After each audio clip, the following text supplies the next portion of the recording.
Now, should I use my pencils or No, because you those can are use different? mine.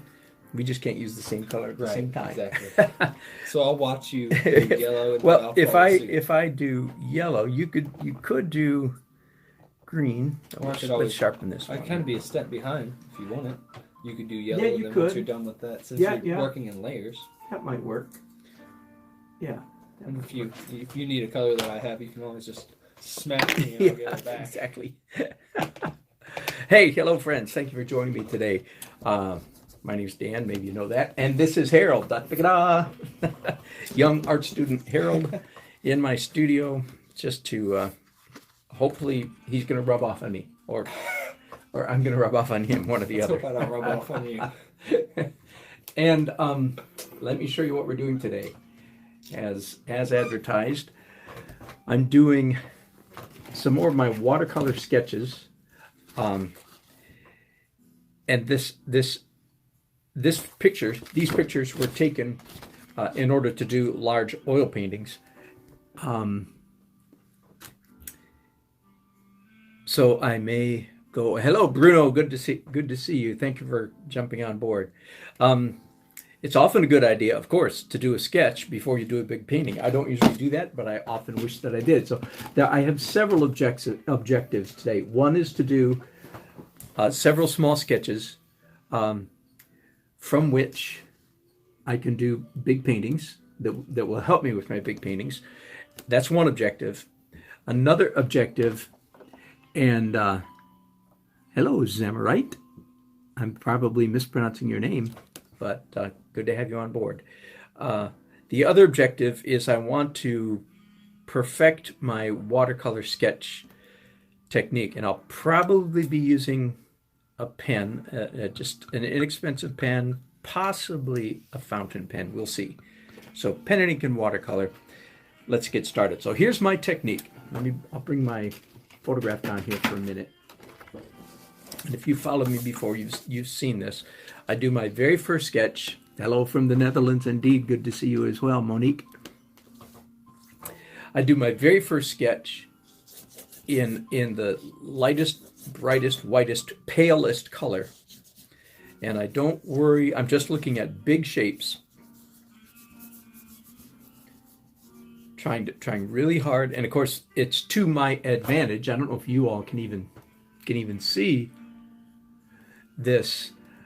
My lines here, I can barely see them myself.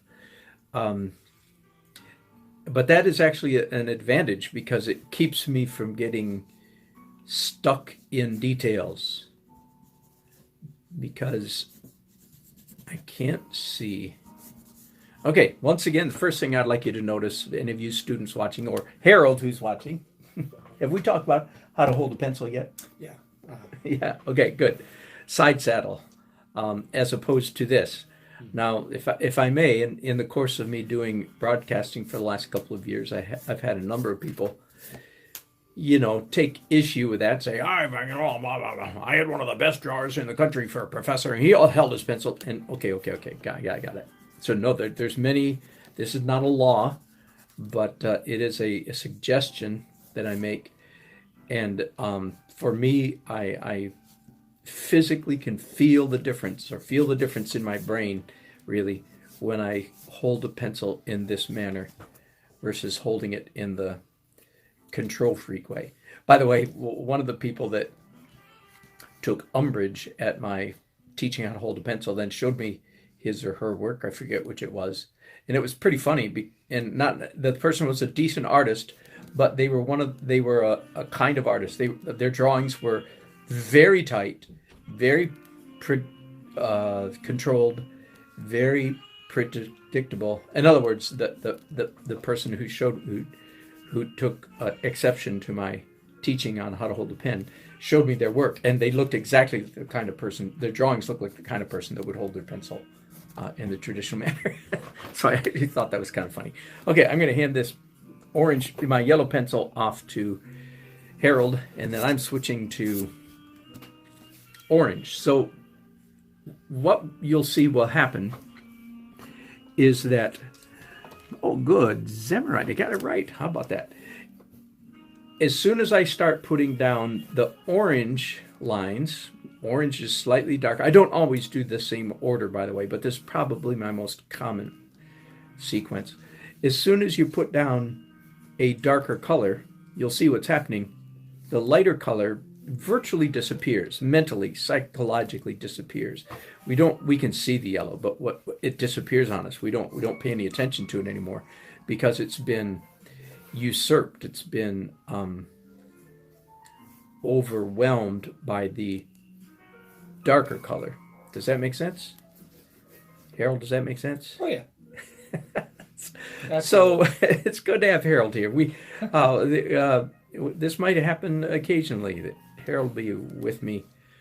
We met quite by accident at a coffee shop several weeks ago, and then my crazy wife invited a strange young man over for dinner, and he was crazy enough to come, and so we really hit it off, and so he's an aspiring young artist, so just coming to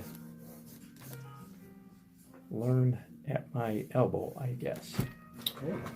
So you can see what's happening here. The yellow lines now disappear, but guess what? As soon as I come and do my next drawing with an even darker color, the orange will virtually disappear. So it's just, and now let me explain a little bit more. Why am I using this, or why did I develop this crazy technique?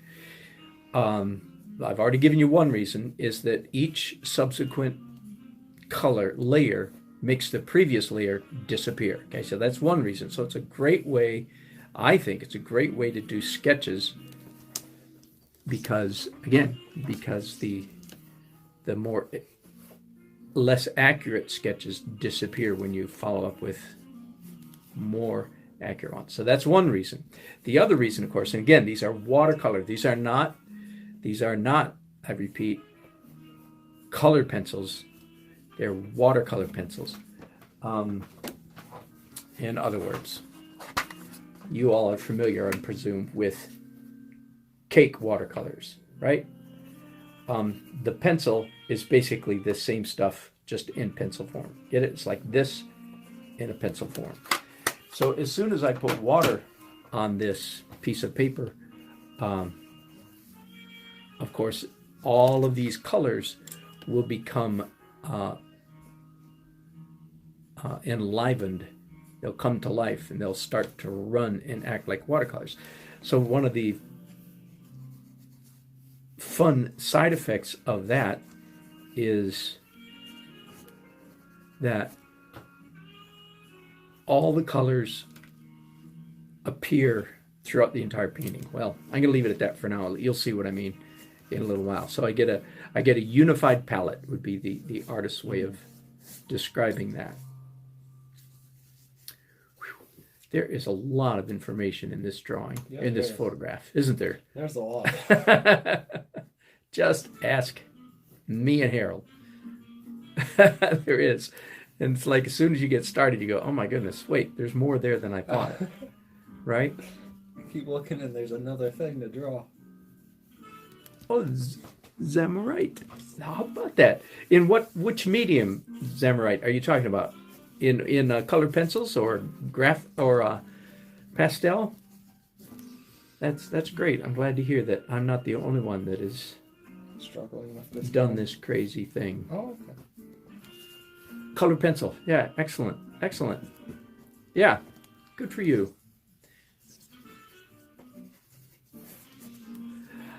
Okay, just a word for those of you who haven't been following me lately.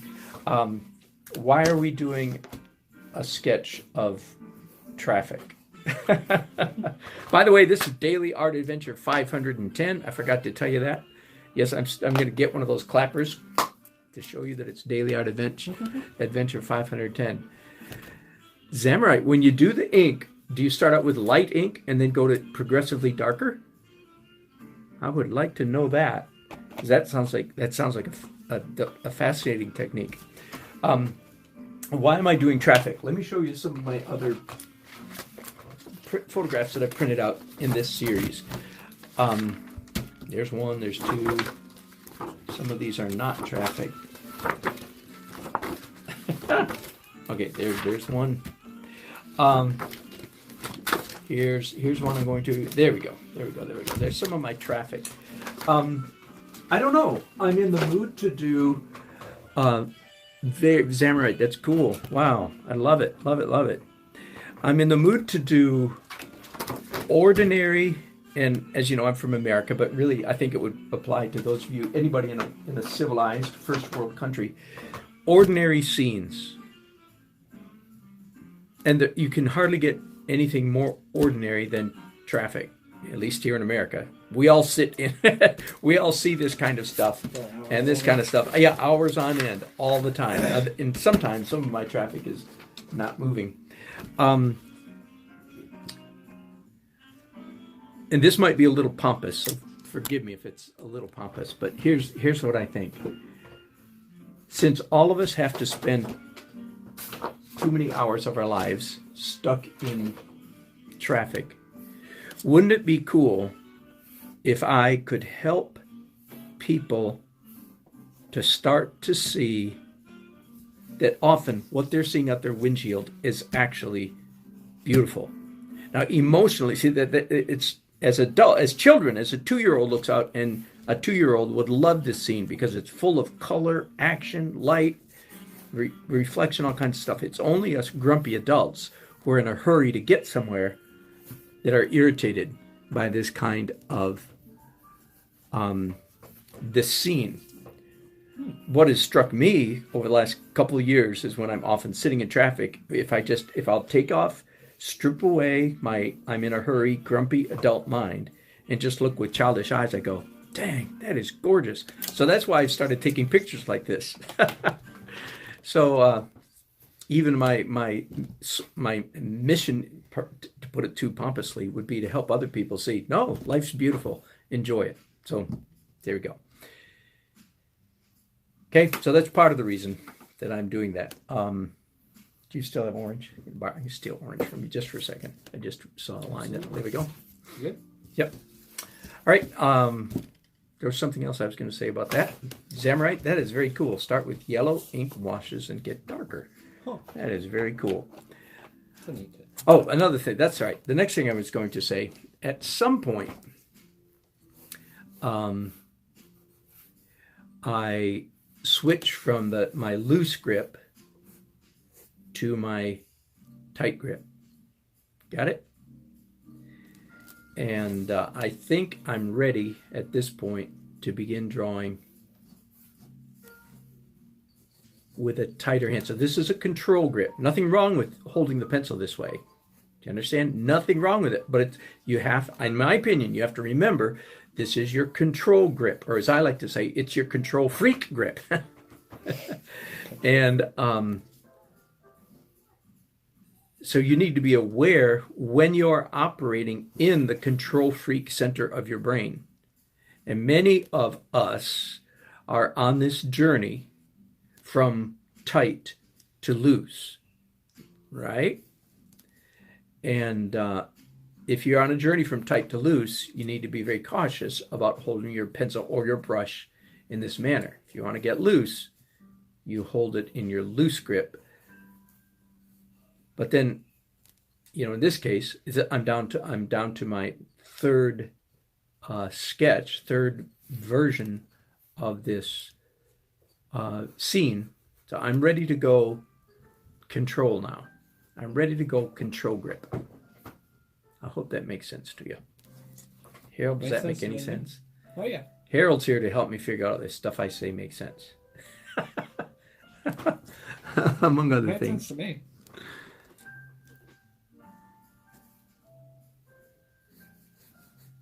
Now, I will say another thing I'm going to try to do is I don't want to take all afternoon. Of course, it's already late afternoon where we are. I don't want to take hours and hours to do this sketch. So I'm going to fly through it fairly quickly. I want to get on to, in this case, I would love to do 3 drawings today. This one, very different, not traffic. And this one, sort of old-fashioned traffic. So I'm not going to, Harold, we're not going to spend hours and hours getting this right, okay? Okay.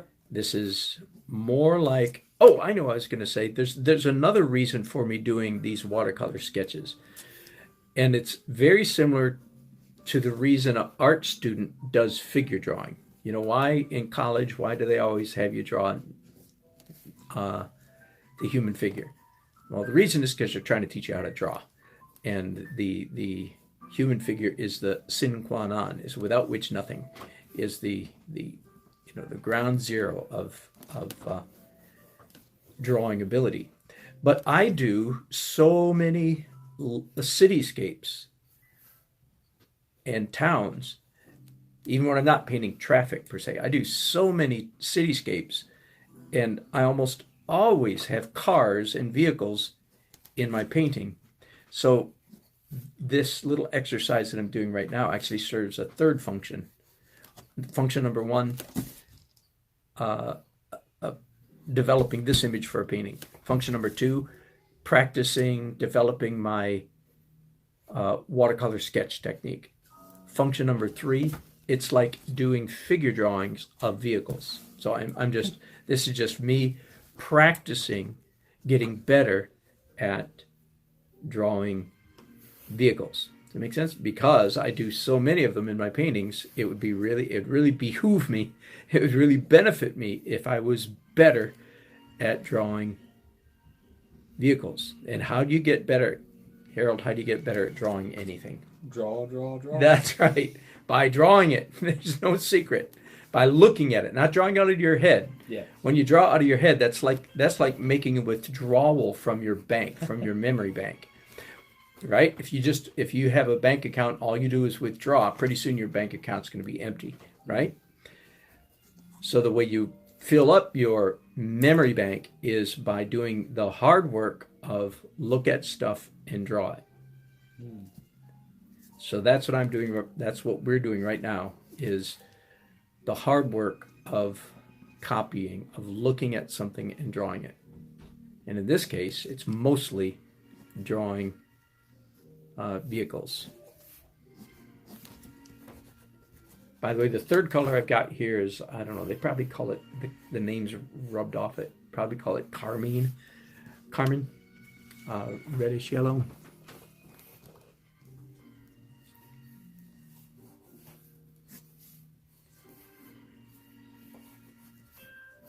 There's some vehicles in the distance up here. And of course, I'm going to do things like try to indicate atmospheric perspective and so on. So the cars in the background are going to be quite abstract. How's it going, Harold? It's going pretty good. What do you think? Yeah, good. Yep. And Harold's still in the, he's using his orange. He's one step behind me. We tried to figure out how we're going to both draw the same thing. He volunteered to lag one step behind. So he's using an orange pencil and doing the side saddle, holding the pencil side saddle, whereas I've graduated to the control freak grip. If you will call it, whenever you hold it this way, if you will call it the control freak grip, that will help you. Know which one know which one you're doing. And if, as so many of my students say, I wish I could get loose. Well, there you go. If you want to get loose and stop holding your brush or your pencil, right, in that control freak grip. Yeah.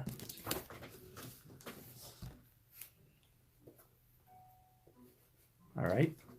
So I think I'm done with my third color. Oh, no. And yeah. And often, if I were to proceed along this lines, I would go to purple next, and if I need to, then after that, a dark blue. If I did this, so I've got 3, I could do 4 or 5, but I feel like I have enough drawing done that I can just stop right there, and I'm scratching my chin. Do you want to see if I'm really scratching my chin? There. I'm scratching my chin. There's Harold's drawing going on over there. Somewhere. Behind me. what am I scratching my chin for? I'm scratching my chin to decide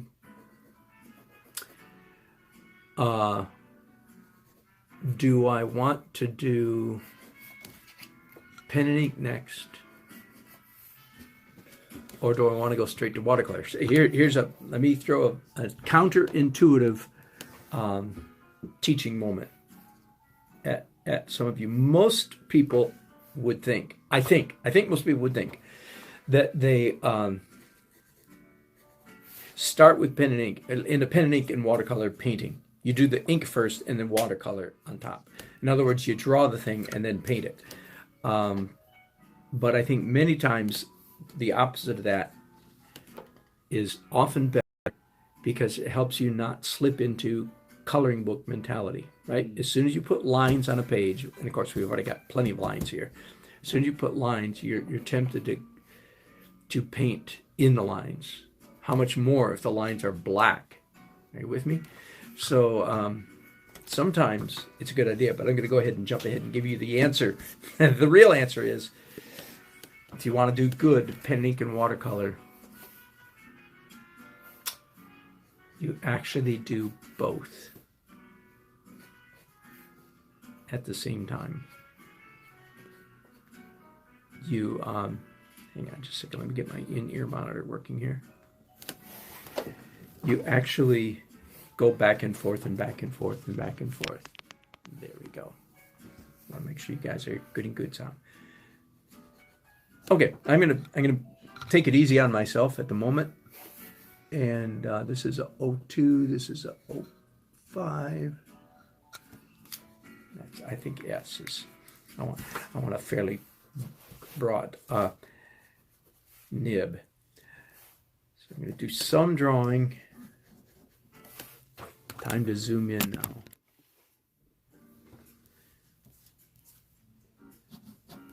Because and Harold, I want you to listen to this as well. Sir. You can't draw like me. I cannot. You're pretty good. Yeah. That's not what I mean. What I mean is, nobody can make the lines that I make. Oh, yes. And I cannot make the lines that other people make. Now, here I'm talking about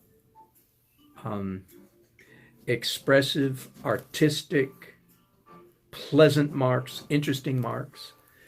And I want you, those of you who are watching, to notice. Can you see that? Can I bring that up real close? Let's get it. There we go. Do you see how those lines are not tight and perfect? Like I've got little random squiggles. That's a good word for it.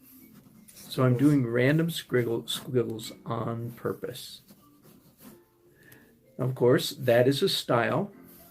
Another style would be super tight, accurate, realistic marks, right? And that would correspond in the world of painting to hyper-realistic or very realistic painting. Does that make sense? Harold, does that make sense? Yeah. And in my lifetime, especially as an illustrator, many decades, I did plenty of super tight, realistic renderings. But I don't have that much interest in doing that kind of thing now.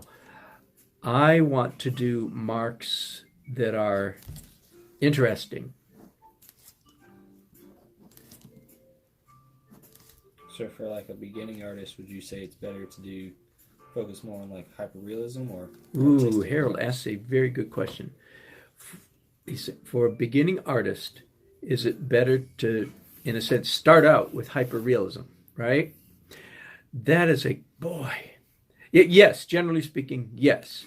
Before I go deep in the woods here.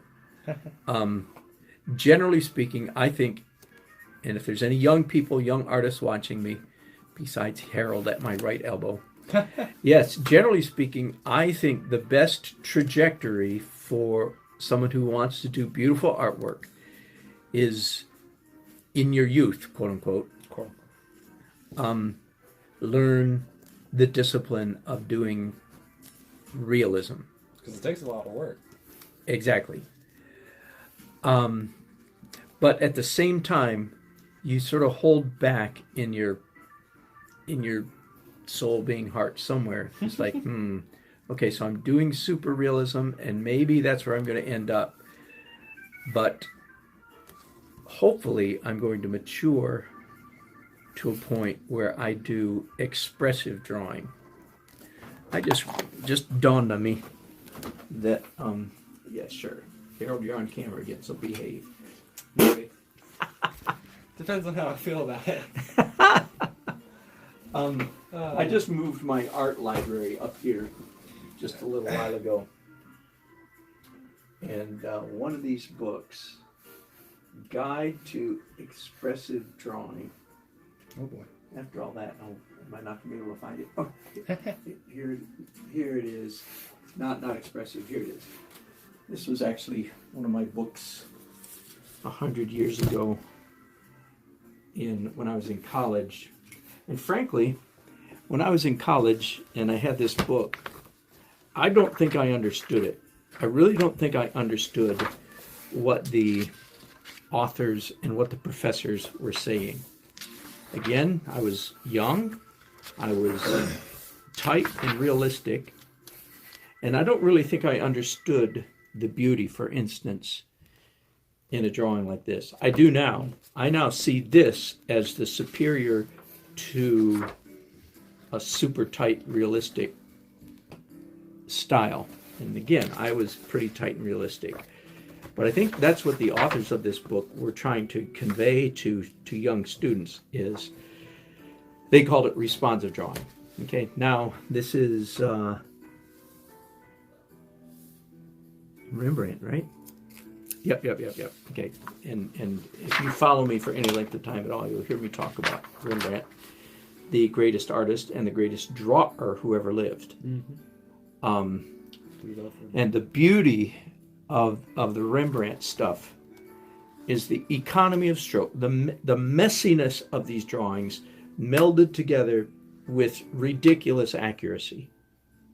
And he's got these little cherubic faces that are expressive. You can see that girl is pouting, pensive, peaceful.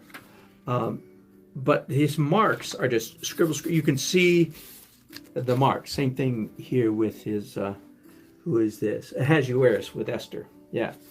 He has a painting of the same subject. But such expression, such accuracy. And here's another one, next page over. Michelangelo. See, that is loose. You can just see how he moved, how his hand was moving, and yet it's accurate. So, you can almost see that another person did it. Yeah, maybe I wasn't, I don't know, mature enough at the time to understand that. You see, now stuff like this does not appeal to me as much, or this the maybe that turned me off at the time. Probably did.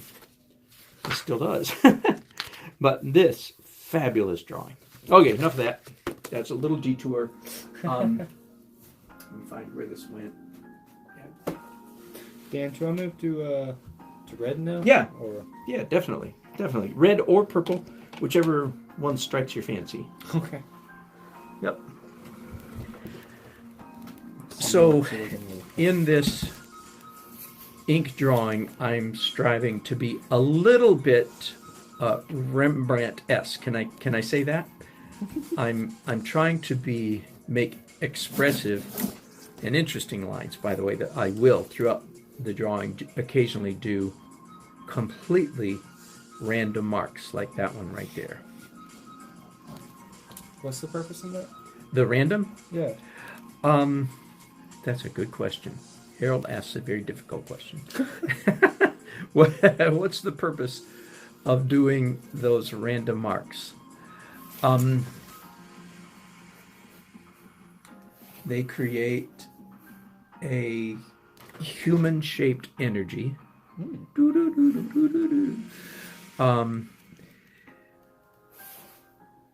A freedom of mark that indicates that a real human being was here and left his mark, so to speak. In my painting, I talk about this. I do the same thing very much in my painting. It's very intuitive, hard to teach how to do it or when to do it because it's very intuitive. I think that generally speaking, if I find I've been too tight and fastidious for too many minutes, like I am right here, right now at this minute, that I just give my hand permission to have a little seizure. But you know, how much of a seizure, that's the there's the rub.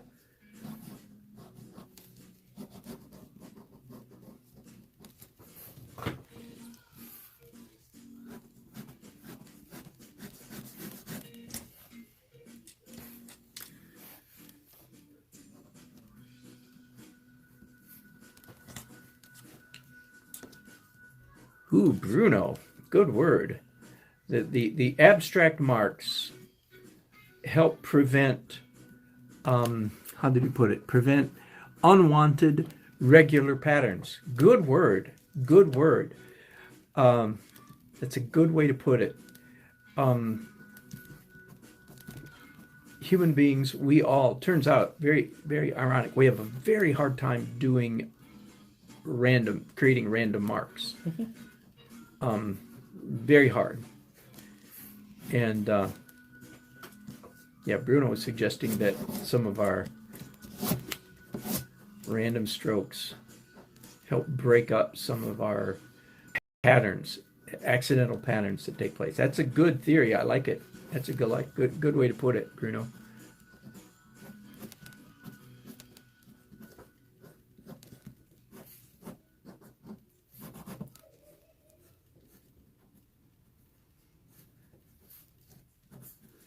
Of course, in this particular illustration or painting, the corner of this car is the focal point, is the most important, is the most up close, is the most accurate. Everything else gets messier the further we get away from that spot. So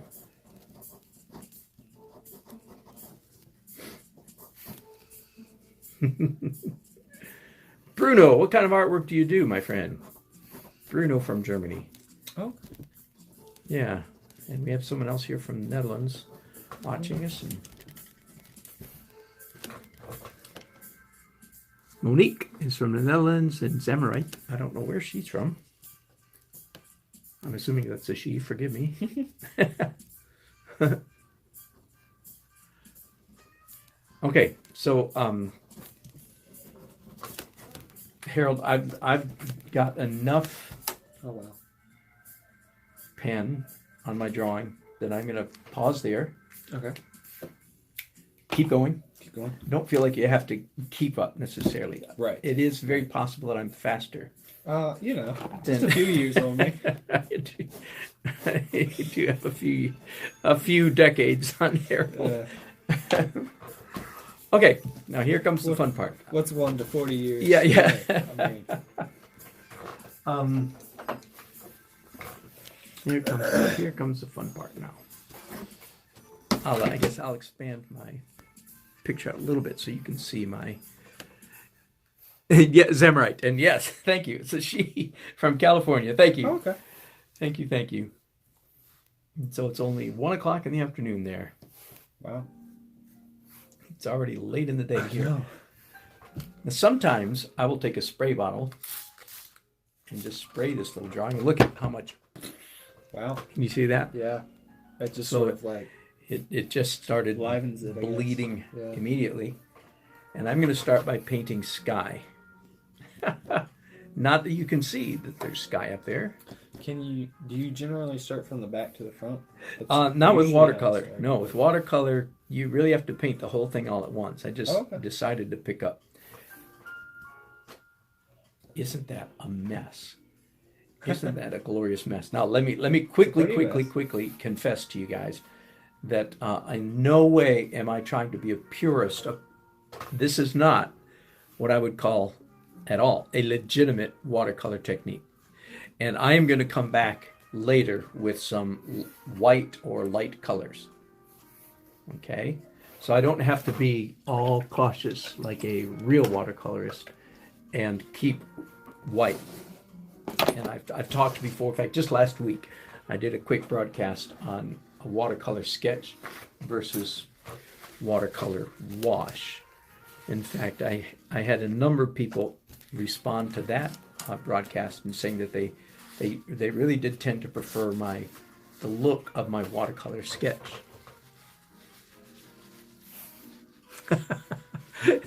Samurai practicing the hand seizure thing. Good for you. Seizure thing. Oh boy. Oh, by the way, everything I say about realism takes on sort of a different cast when you're talking about doing portraits, right? I don't know if it's a portrait, Samurai, or if it's just a figurative, but I feel like when it comes to a portrait, the most important thing, it has to look like the person. and so everything else gets pushed back a little bit. That is all the hand seizures and the random marks and the expressive marks. But again, the goal is to be like, for me, is to be like Rembrandt, where you can do both, capture a likeness and have very loose expressive marks at the same time. Okay, I'm graduating. So I started out, let's see, with a 2-inch brush. And I washed the whole thing. And you can see how the watercolor, it has bled up through throughout the entire canvas, so to speak. Hang on here. I've got something happening that I don't want to be happening. Huh. I'm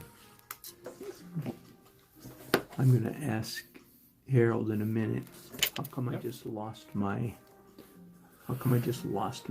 chat? There we go. Got it back. Get it? Okay. Whew. Technology. It's wonderful when it works. Okay, so I did broad strokes, and then as you see, I took a tissue and lifted out some areas. I'm going to come in and do some dark areas.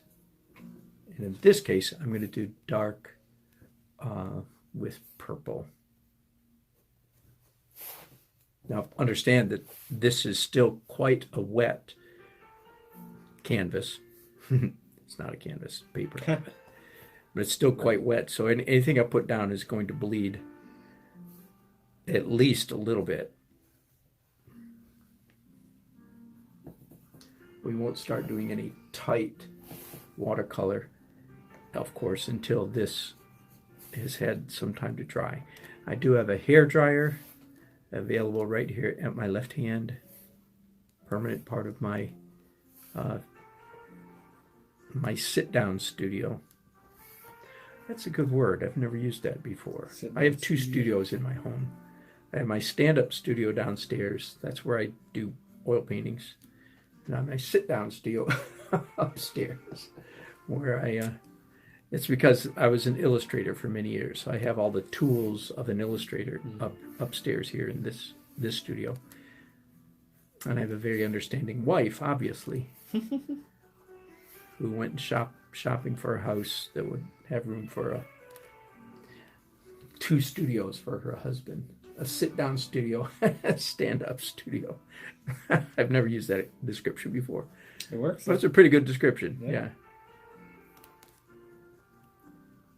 Maybe that's why on a day off like today, where I don't have any oil painting commissions or big projects going on, maybe that's why it feels like a vacation, because I'm sitting down.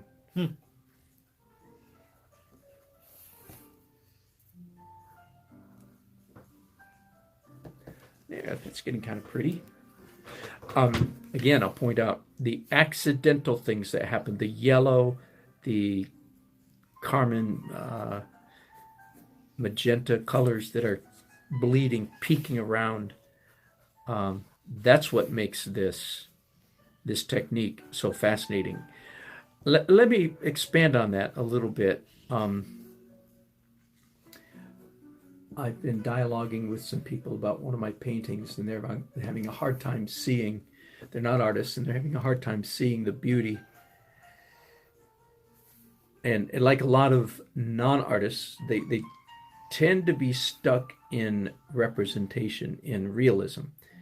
And a lot of people, of course, and these are not unintelligent people, but a lot of people in the world at large think that the better a piece of artwork is, the more realistic it will be. That realism is the chief goal. And if anybody that has that opinion, they will think that I am not a very good artist, just kind of like Rembrandt wasn't very good.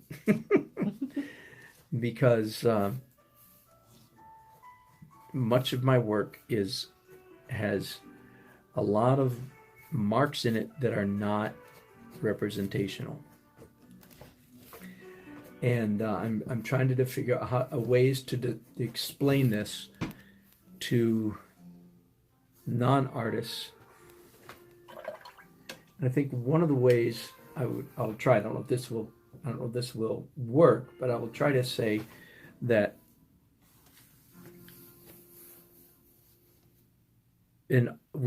artist doesn't get visual credit for making a cow look like a cow. I use cow often as an analogy, as a word picture. We don't get credit for making the cow look like a cow. What we get credit for is painting a cow that, sure enough, looks like a cow, but all the artistic points, so to speak, if we put it in a point system, that we get are for all the marks that are not cow-ish. You can still see the cow. The cow, it's still obviously, very obviously a cow. And again, I would point to Rembrandt's drawings we just looked at a few minutes ago. It's obviously a little girl with an expression on her face, with a particular kind of bonnet on her hair. I mean, there's no question it's a girl. But Rembrandt doesn't get points for rendering the girl.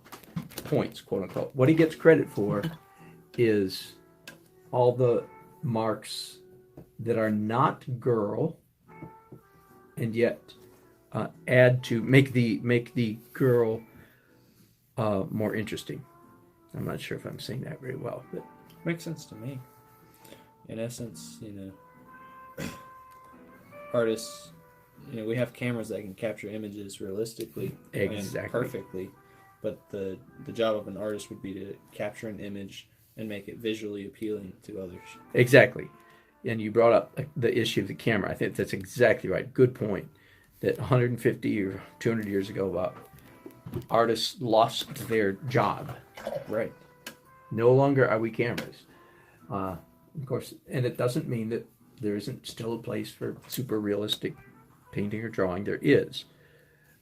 But we don't have to do that, because cameras can do it ridiculously quickly and far more accurate than we ever could. So if you want realism, grab a camera. If you want art, grab an artist.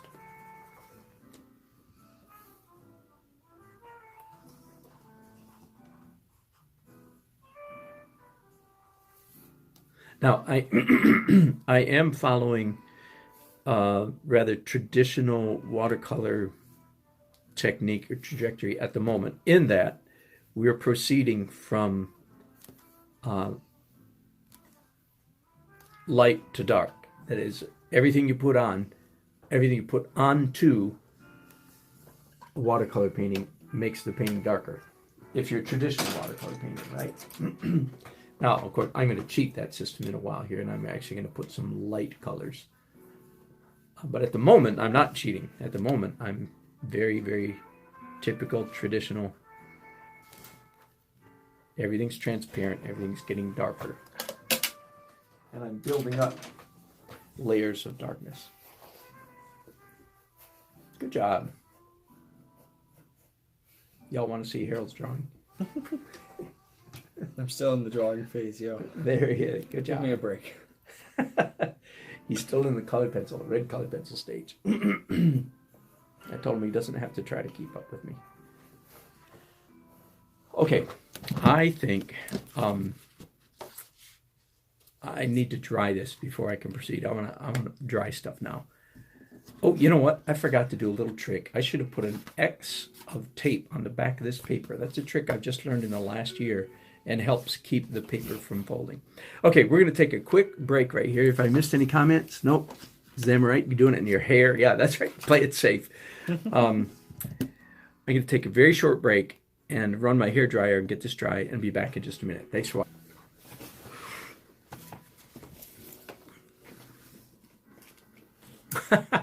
Hello, Susan. Well, we're back. I hope you're still there. You didn't miss much. I took a few minutes just to pick up a noisy hair dryer and dry this. So, Susan, I hope you're still there. Come on, we're still here waiting for you. Okay, so what I've done so far to catch you up is I did a yellow sketch, orange sketch, red sketch. Then I did pen and ink, cheap pen and ink. What's the alternative to cheap pen and ink is real pen and ink, which is like this fountain pen, and I'll use that maybe later today. One of the advantages of the fountain pen is you can put any color ink. It has to, as long as it's waterproof, you can put many different colors in there. Anyway, but right now I'm just using cheap. Okay, and before I'm anxious to do more pen and ink, but before I do that, I'm going to do some lifting. Again, this is classic, traditional watercolor technique. And let me see if I can let you see this, Brett. This is a cheap synthetic brush. Okay, can you see that?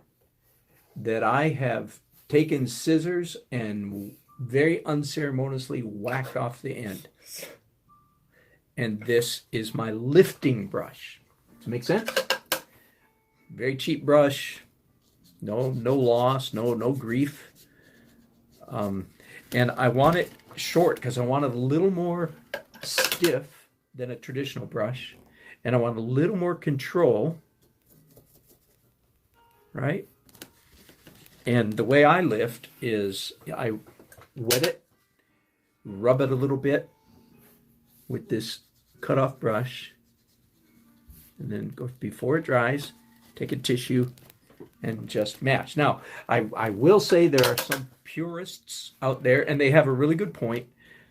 If you have a nice sheet of 300-pound watercolor paper that you're working on, some of these techniques you have to be careful because you will in fact bruise. I think that's the term.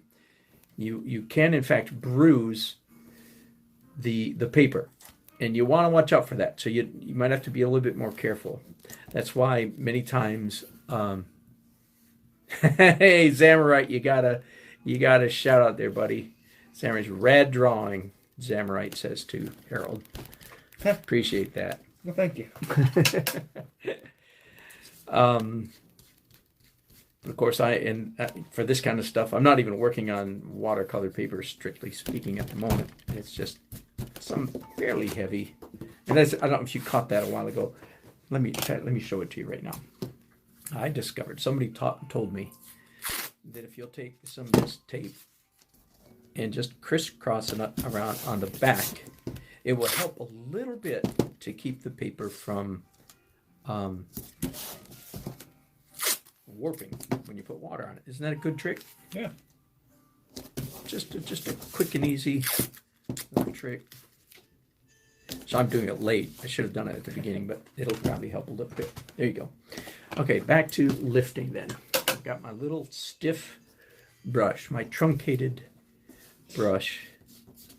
Poor little guy. Yeah, poor little guy.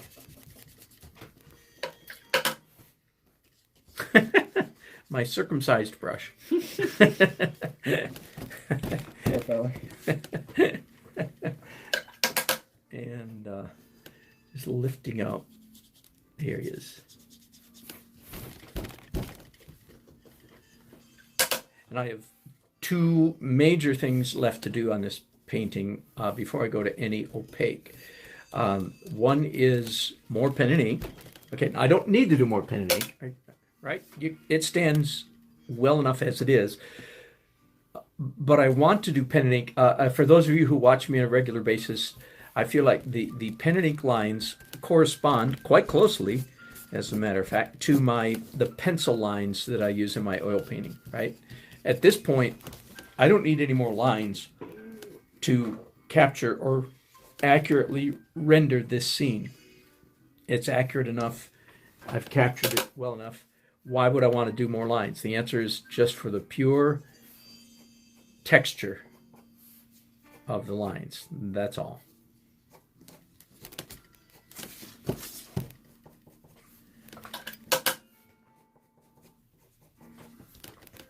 And then I'll do dark details in watercolor, and then from there probably go straight to my opaque. And I might just do white opaque. That's all. We'll see.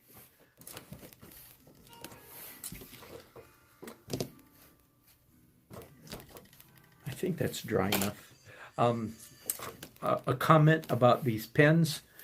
Some of you, if you caught me doing a drawing last Friday in Flagstaff, Arizona, I thought I was using a waterproof pen. Harold, are you listening? Yes, sir.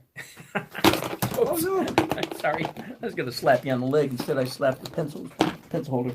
Now, here's you can't trust just because they say they're waterproof. That's what I was going to pick on you. You can't trust that they're waterproof. Did everybody catch that?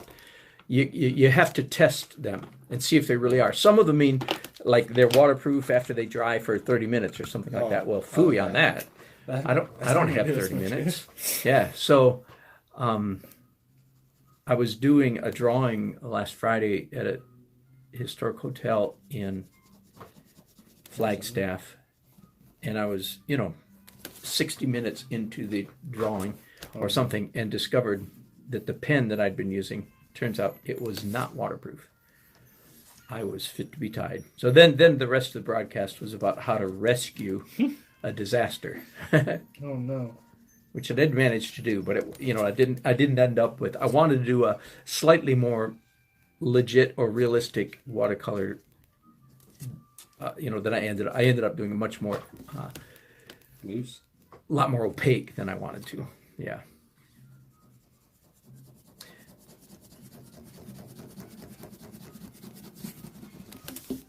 Now, so here I am. I'm using a form of crude cross-hatching or hatching. I don't, is it cross-hatching if it doesn't cross, right? This is cross-hatching, right? But if it just all goes in the same direction, is it just hatching? I don't know. And this is what I call my scribble hatching, where the pen draws in both directions, as opposed to classic, controlled hatching would be, it's just the downstroke. Do you see? That's a lot slower, a lot more meticulous, but for this, I'm doing it like that. And again, why I'm using it now as a shading tool, as a shading device, but why am I doing it? The answer is because I like the way it looks. Because I like the texture.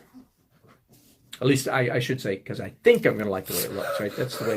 That's what it is when you're an artist. It's like, why'd you do that? My grandchildren ask me, my name's Bigka. Why'd you do that, Bigka? The answer is always, well, because I think it's going to look cool. And then as artists, then sometimes you find out, oh, you know what, that didn't look as cool as I thought it was going to. You ever had that happen, Harold? Oh, yeah.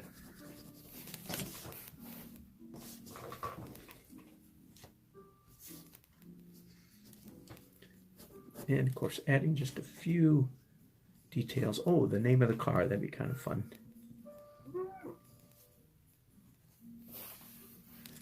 It's an Avalon, if anybody cares. Well, hello, Naveen. Good to see you. Where's Naveen from? Naveen, my friend in India. I hope you're doing well. I sure hope when you come back this year, we get together more often. I felt bad that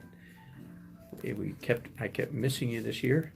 I hope you're having a good trip in India. Naveen grew up in India. Well, yeah, I grew up there. Came here as a young man, did well in business, now goes back and forth. He escapes the cold weather every year and just goes back to India. Right, Naveen? Is it 100 degrees over there today?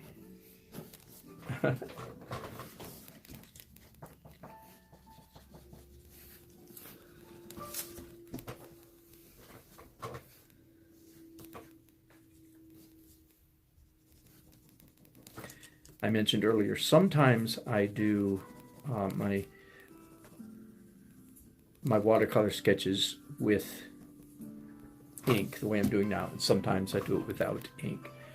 And it's very often when I start out the painting, I don't know which way I'm going to go. I guess I had a hunch today that I'd be doing ink.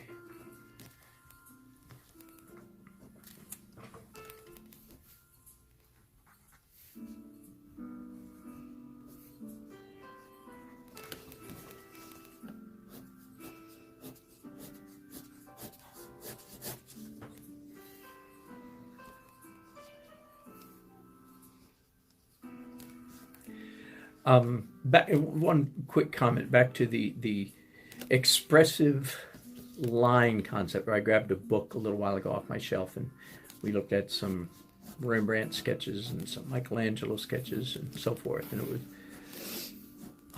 the book is called Guide to Responsive Drawing. I had one definite advantage in my I've had many, but one in particular is that my dad was a good artist. As a kid, of course, I thought he was great. I didn't really know if he was good or not. Having grown up to be a professional artist myself, I can now look back and say, oh, you know what? He was remarkably good for an amateur. He really was. And 65 degrees, is that Fahrenheit or... Wait, what would Celsius? 65 Celsius. Harold's supposed to know that. Sorry, Naveen. I'm assuming if you say 65, you must be talking Fahrenheit. Is that right? Since you're talking to us Yanks over here. Yanks. Well, we can't complain. We had snow. Naveen, a week ago we had 8 inches of snow at our house. It was great fun. You had 8? Yeah. Well, how much did you get? 12. Did you? Oh, we're envious. We're envious. Yeah, man. It was fun. It was something All crazy. the kids loved it. We had a high old time. Yeah. Yeah. Okay, then some. Ready to go to pen and ink? I think so. Okay. So Okay, my next step is some dark details. Yep, any one of those. Okay. Yep. So Naveen, you're lucky you weren't here. No, I don't think it was beautiful. I love it. It was just gorgeous. Yeah, absolutely. I think there's something about artists. So we really notice beautiful stuff more than maybe the ordinary. I don't know. Maybe. I think so. We're more willing to put up with the nuisance because it's just so beautiful. Yeah.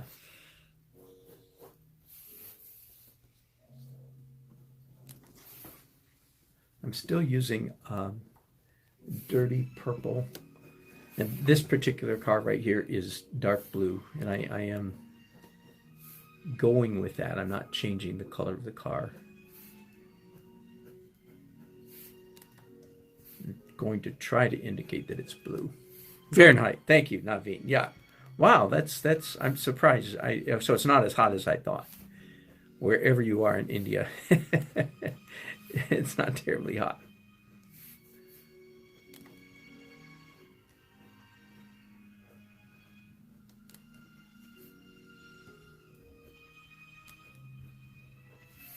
So I'm using, for those of you who were here a few minutes ago, or perhaps you're noticing, I think the best way to do pen and ink and watercolor is, in fact, to go back and forth, back and forth, back and forth between the pen and ink and the watercolor.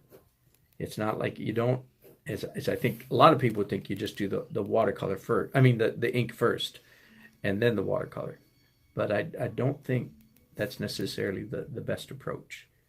It's more fun or more effective to go back and forth. You let one respond to the other and vice versa.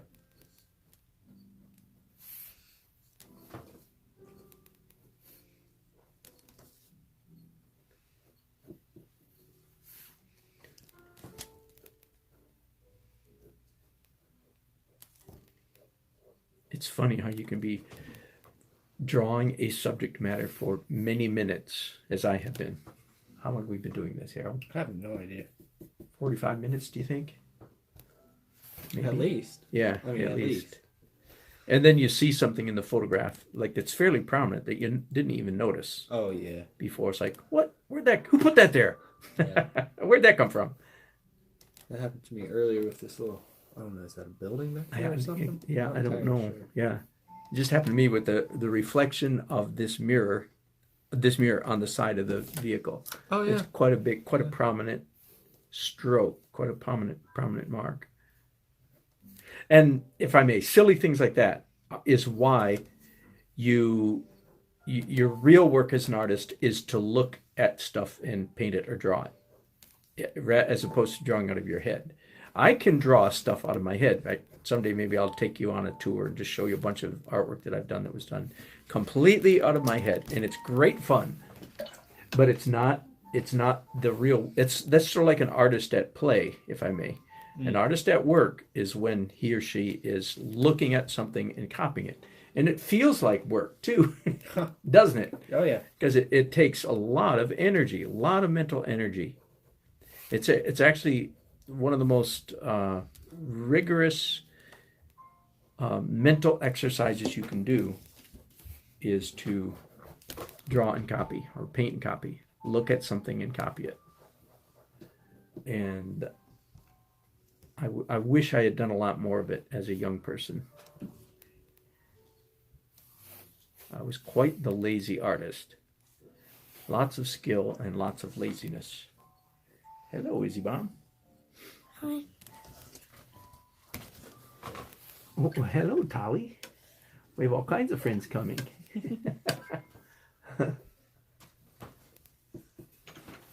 And here is now some red highlights on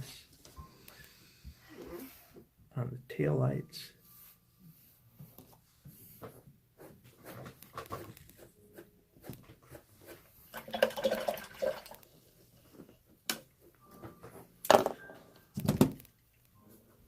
All right, I'm scratching my head again, trying to decide what to do, and I think I'm going to go super cheap on this little illustration.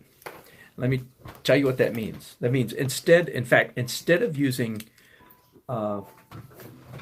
white watercolor, and my favorite is to keep a tube of gouache. Let me see, and right around here somewhere. Oh, there it is. I've got this little tiny cup of dried gouache. So if you spray water in there, and if you rub that long enough with a brush, just like watercolor, like cake watercolor paints, it will come back to life. Does that make sense? Mm-hmm. But it'll take quite a while. So what I typically do is I take good gouache and squirt it in there and add water. But I'm not even going to do that. That's for my high quality sketches. I hereby declare this to be a low quality sketch, which means I'm not even going to use, at least at the moment, I'm not even going to use gouache. I'm going to use whiteout, like office supply. By the way, and so this is the best kind of whiteout pen. Just in case you ever want to know, there's a lot of different brands. This is by far the best functioning, is the Presto, this blue shape. Hi, I just want to let you know that Cherise texted. She's feeling sick. She's coming home. She'll be home soon. Okay. So she's going to need to clear out of this room. Oh. Okay, we'll be done here soon. Okay. Crazy. Should I explain that to people who are listening? I don't know. You could just leave them puzzled. Yeah. Yeah. They hear a whole bunch of little voices. So, okay, hang on just a second. This is a photo-worthy moment. So, okay, kids, hey, Tali, say hi before you leave. I'm just closing the door. You're closing the door. Oh, you're not leaving. You're just closing the door. Okay, there's Lake, there's Izzy, and there's Tali, and me and Harold. We got a whole house full now. And evidently we have to pack up here pretty soon because Cherise is coming home and she doesn't feel well. And we have a young lady living with us for the last couple of months, and her bedroom is my studio. So she's gonna come home, and we have to abandon my studio because somebody needs to use it. Move downstairs? We could indeed. Okay, so I want you to see the effect when you use whiteout. By the way, I have two whiteout tools. One is a white pen for fine lines, and kids, Zamorite in California says cute kids. They are indeed Zamorite. They're indescribably cute. Not me. Not me. Not you? No, not Izzy. That's right. The 8-year-old Izzy says he's not indescribably cute. He's handsome. Oh, right. And cool and tough. And I'm good at Legos. And he's good at Legos. One time, a cute person plays Legos. One time my mom made a really, really big treehouse. It's like this big and really. So you can actually, as you see me doing here, this tool, of course, tends to leave fairly dark, stark, hard edge marks. But you can use your finger, and before it dries, just smudge it around a little bit. Isn't that cool? And actually, the whiteout pen actually has a charm of its own. It really does. That paint doesn't have, because it's like it just and similar to the way that the pen and ink has a certain texture about it. This whiteout pen adds a certain texture to the illustration, and I've used it to good effect many times over the years. And I am nearly finished with this illustration. Or I'm calling it an illustration. What'd you say? Sad day. Yeah, sad day. Far from it. because Harold has not quite kept up. I'm a little disappointed in you, Harold. I'm sorry. I'll try to do better. Not really. Not at all. Well, I think my grandpa had more practice. Just a little bit. Just a little bit.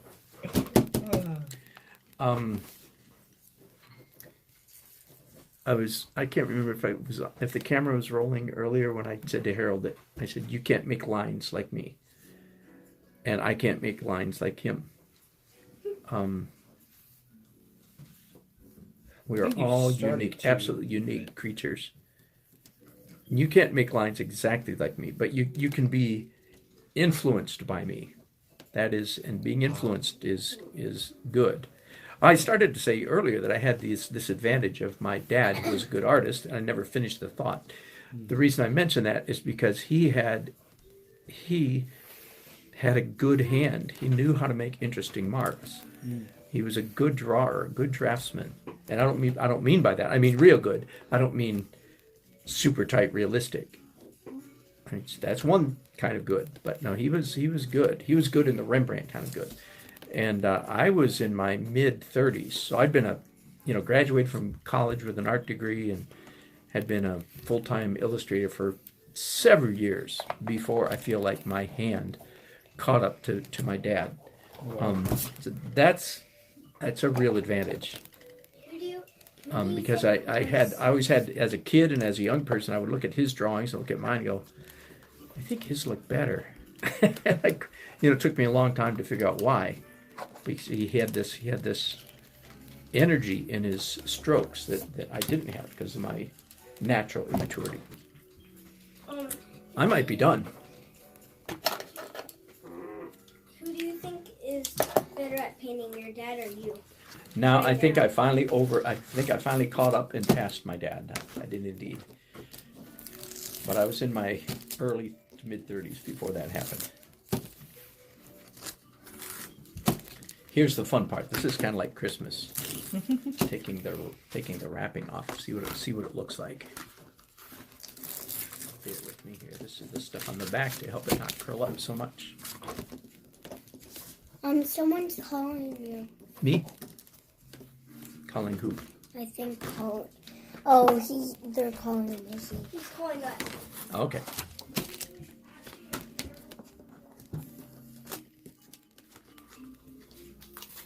Does Harold need to move his car? My grandma wanted to know if car so Oh, yeah. that Sharice could come in. Absolutely. It's move the car time. We knew that was a I possibility. can hold it for you. Yep. All right, Harold, I'm going to wrap up while you're gone. So there's Okay. my finished sketch. There's the photograph. I can come back and I think I'd like to add a little more blue into this, although I kind of like the muted. I like the muted effect of this pretty well. And I could add some more bright red to that as well. But I'll stop the broadcast right there. Thanks you guys for watching. And if anybody wants to buy a painting for $25, just leave a comment and I'll send it to you. Of course, if you're in Europe, you'll have to pay shipping. All right. Thanks for your company. I'll be back later. Did I miss any comments? Naveen, good to see my grandchildren. Thank you, my friend. It is good to see you today. Good to hear from you today. I just saw one more stroke that I want to add right here. And if I keep staring at this thing, of course, I'll see one after another. So I'm going to stop right now and look at it with fresh eyes tomorrow. If I want to modify it, I will. Thanks for watching. Appreciate it. Bye-bye.